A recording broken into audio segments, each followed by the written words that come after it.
इस वीडियो में हम बात करेंगे आईपीसी के सेक्शन 309 के बारे में। धारा 309 आईपीसी का जो सेक्शन है ये क्या कहता है। ये कहता है कि अटेम्प्ट टू सुसाइड, अगर कोई आत्महत्या करने की कोशिश करता है, अगर कोई अटेम्प्ट करता है सुसाइड करने की। देखिए, एक तो होता है कि किसी ने सुसाइड करने का अटेम्प्ट किया, सुसाइड करने की कोशिश की, आत्महत्या करने की कोशिश की और वो उसमें सफल हो गया, मतलब उसने आत्महत्या कर ली और उसके बाद उसकी मृत्यु हो जाती है। अगर आत्महत्या हो गई तो उसके बाद तो उसको ये सज़ा मिल नहीं सकती।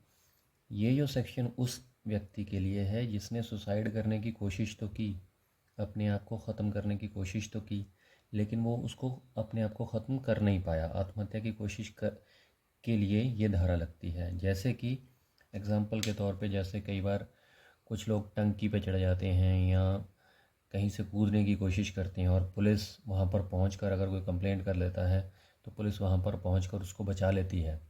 तो उस पर यह धारा लगेगी 309 आईपीसी का सेक्शन, कि उसने आत्महत्या करने की कोशिश की है या किसी भी तरीके से किसी ने अपने आप को पंखे से लटक कर फांसी का फंदा लगाने की कोशिश की और किसी ने कंप्लेंट कर दी तो पुलिस वहाँ पर पहुँच गई और उन्होंने बचा लिया उसको या लोगों ने बचा लिया उसको। तो कहने का मतलब ये है कि अगर किसी ने आत्महत्या करने की कोशिश की लेकिन वो अपने आप को ख़त्म नहीं कर पाया तो फिर अटेम्प्ट टू मर्डर सुसाइड माना जाएगा और 309 आईपीसी का सेक्शन लगेगा। अगर तो किसी ने आत्महत्या कर ही ली फिर तो वो मर ही जाएगा, उसके बाद तो उसको कोई सज़ा दी नहीं जा सकती। लेकिन अगर कोई बच गया तो उसको सज़ा ज़रूर मिलेगी। इसको क्योंकि अपराध माना जाता है, अपने आप को अगर किसी ने ख़त्म करना है वो भी अपराध माना जाएगा। अब इसमें बात कर लेते हैं कि सज़ा कितनी मिलती है। देखिए, 309 आईपीसी का सेक्शन जब लग जाता है, एफआईआर होती है, तो 1 साल तक की सज़ा आपको मिल सकती है, 1 साल तक की जेल हो सकती है इसमें। ये एक बेलेबल ऑफेंस है। बेलेबल का मतलब क्या होता है? बेलेबल का मतलब होता है कि ये एक जमानती अपराध है। इसमें जमानत जो है वो थाने में ही मिल जाती है। जो नॉन बेलेबल होते हैं, गैर जमानती अपराध, उनकी जमानत थाने में नहीं होती, उनकी बेल एप्लीकेशन कोर्ट में लगानी पड़ती है। लेकिन ये बेलेबल ऑफेंस है, जमानती अपराध है, इसकी जमानत आसानी से मिल जाएगी थाने में ही, पुलिस स्टेशन में ही। तो ये जमानती अपराध है, बेलेबल ऑफेंस है। नेक्स्ट पॉइंट है कि ये कॉग्निजेबल ऑफेंस है। अब कॉग्निजेबल किसको बोला जाता है?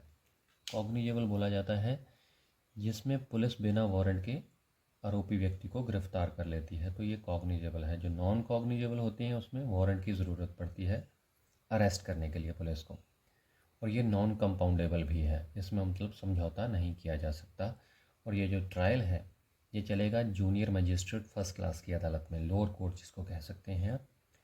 तो ये थी जानकारी आईपीसी के सेक्शन 309 के बारे में, धारा 309, जो कि अटेम्प्ट टू सुसाइड के लिए लगाया जाता है अगर कोई आत्महत्या की कोशिश करता है।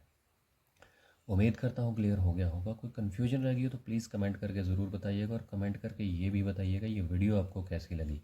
अगर अच्छी लगी तो प्लीज़ इसको शेयर कीजिएगा और चैनल सब्सक्राइब ज़रूर कर लीजिएगा, क्योंकि इस चैनल पर कानून से रिलेटेड जानकारी जो है बिल्कुल सिंपल तरीके से और सिंपल शब्दों में आपको समझाई जाती है, जो कि आसानी से आपको समझ में आ सके। नेक्स्ट वीडियो में बात करेंगे किसी और जानकारी के बारे में, लॉ से रिलेटेड।